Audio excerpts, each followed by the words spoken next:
Hi, you guys. Welcome back to Bright Violet Arts. My name is Valerie, and I am setting up my bullet journal today for the second half of 2024. This is going to be a 6-month journal. I'm using an A5 Archer and Olive, and the first thing to start a new journal for me is to get rid of this wonky page. The first page of the journal doesn't open all the way, or it doesn't open flat, so I like to just take a glue runner and put adhesive down the side and seal it to the nameplate page. So once I took care of that, the next step for the aesthetic design for this notebook is I'm going to use some Distress Oxide ink in a little section on the inside cover that I have masked off with washi tape. That's going to give me some nice clean corners when I remove the tape. Now that I've got this nice neat little background. The color is black soot, by the way, of the Distress Oxide ink. But now that I have my background, the fun part is that I'm coming in with my brush tip paint markers. The ones I'm using are the Karin Pigment Decobrush set. And I'm just starting with drawing some various pots, and I'm going to fill them up with different kinds of houseplants, different shapes of leaves. And I'm sticking to a pretty limited color palette. I think I have like 6 different colors of paint pens, maybe 5, including white. And I'm just going to mix and match those for the different potted plants to kind of keep the color story simplified throughout the setup. I really do love using brush tip paint pens like this, like these Karin markers, because you can do the fine details with the point of the pen, and then you can also do larger strokes, larger areas. And for plants especially, it's very helpful to have that flexible pointed brush tip because you can do all kinds of strokes that resemble leaves or resemble texture in the pots. And here I'm bending the tip to create just a little teardrop shape, and that's great for these leaves and that little basket of succulents. I've used it for flower petals here, and I think that they look really pretty. The little teardrop shapes that you can just stamp out by bending the tip of the nib. So I'm going to use that technique a lot throughout this setup. And then over here on the nameplate, I'm just going to paint in a stylized version of my name, which I like to do in all of my new journal setups.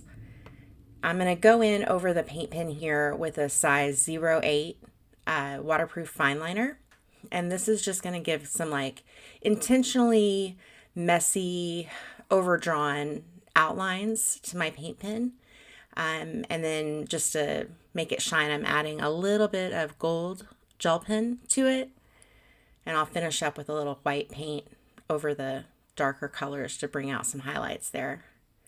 And now I've picked up a warm gray color of my Crayola Super Tips. And right here is my first big mistake of the book. I intend this journal to be for July through December, but of course I wrote June. So I'll fix that before I finish up with it. I think I fixed it off camera, but I will correct that with a paint pen and then just going back over the paint pen and when it's dry with the Crayola Super Tip again.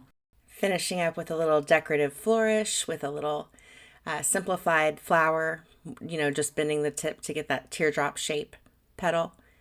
And that is the completed cover page. I really like the illustration. It's kind of like houseplants mixed with where the wild things are, with the dark background and stuff. I really like the look of the art element for this setup. It was really fun, and it took less time than probably any other bullet journal setup I have ever done, at least for YouTube. I had way fewer hours of footage. I think my total work time for all the spreads in this setup was maybe like 3 hours. So it went really fast, especially when compared to some of my more intense bullet journal setups from the past that, have taken me in excess of like 15, 18, sometimes 20 hours to do the whole thing. So this one was like a breath of fresh air. It was just casual and fun to do. The Karin markers that I'm using for this setup, they're great. I love them, but they are very pricey. And I have been looking for some more affordable alternatives to this. And the ones that I have to recommend are surprisingly good quality, and they're very inexpensive. I have a set from the brand, I guess it's called LETOYA, and I think I paid $9.99 on Amazon for a set of 24 colors, which is just outstanding. I don't know how long they're going to last or what the performance will be overall, since I've only had them for a couple weeks, but they are really impressive to me right now, especially for the price. And I will link those in the description box if you want to check them out. Right now, I am setting up the page for my future log. So I've stamped out the miniature calendars for each month between July and December of this year, and I'm just working on little headers right now. And if you're new to bullet journaling, the future log is a place where you can park future dates that you need to remember, even if you don't have your calendar set up yet for the particular month. So I am getting that all set up. I'm using my super tips to add a little color to the calendar, and then embellishing the titles a little bit with that burgundy stripe. So for dates that are beyond the end of this year, beyond December, I am going to leave some highlighted blanks there at the bottom for, future dates in 2025. I did come back to this design to add some little sparkles, and that's it for the future log. So I thought that came out pretty cute. Moving on to the next spread, I'm going to start again with the Distress Oxide Ink for my background, and then I'm going to come in and do another potted plant. I am going to put multiple layers of my paint pen over this Distress Oxide Ink. It does sometimes take a couple of layers to, be opaque enough to show up on that dark background. I'm also, again, using my 08 fine liner to outline and add detail.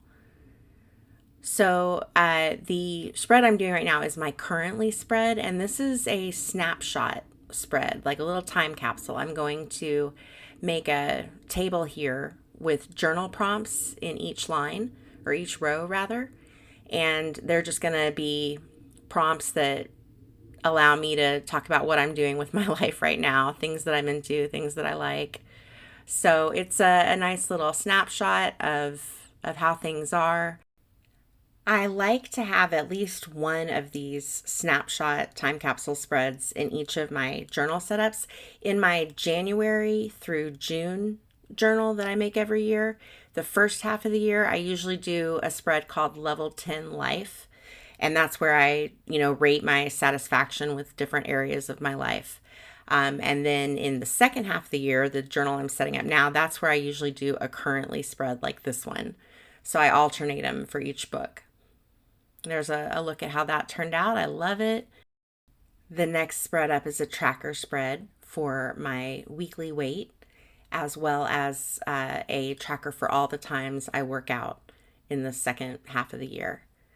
But before I get into the charts, I'll just take a minute to show you the illustration for it. This one kind of resembles a snake plant, but I wouldn't say it's based off any, real actual plant. It's just, kind of a stylized version or an abstract version of a typical plant shape. And that's what made this so easy and fun to illustrate, is because there's no real right or wrong. When you're doing botanicals, it's a very forgiving subject to draw or paint.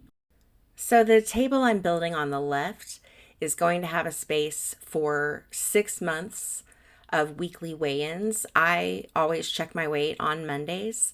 So every Monday's date from now through the end of the year is going to get a space on this table just to write in whatever number is on the scale. And then at the bottom of the chart, I will have a blank where I can write my overall weight change, whether that is up or down, just in that little blank right there. And then the workout tracker is all dates for the last 6 months of the year, and I will make a dot in the corresponding square for, anytime I hit the gym. So there's a look at the weight and workout tracker as it was completed. The next spread up is probably my favorite from the whole setup in this notebook so far. This is a school attendance tracker for my daughter. So I have Monday through Friday, her school weekdays there, and then down the vertical axis of the table, I have every Monday's date, so week of, and then I can put a dot for any day that she is absent. The illustration on this spread is probably my favorite illustration from the whole setup of this notebook so far. It's just a little tree, but I used 2 colors for the leaves to get some depth. I used kind of a dark gray for the background leaves, and then I went in with a white pen and just bent the nib to get those teardrop shapes for the leaves that kind of come forward or, kind of look closer to the viewer on the tree. And I really liked the depth of color that that provided. On the right hand side, I have the months listed here. These are going to be just blanks where I can put my intentions for my daughter's activities, her sports, or anything extracurricular that's going on with the school.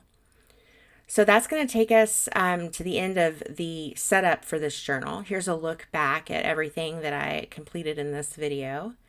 Thanks for joining me to watch this setup. I'm always glad to share my journal with you. If you have any questions, of course, hit me up in the comments and I will be happy to answer. Again, I'm going to link 2 sets of, well, I'll link 3 sets of paint pens with brush tips in the description box. One of them will be the Karin set that I used today. And then I've got 2 more affordable options for similar paint pens. If you want to try something similar like this, you can take a look at those pens and see what's available. You can also find me over on Instagram at Bright Violet Arts and see some of the behind the scenes to my journal setup and the other artwork I do. Thanks again, and I will see you next time.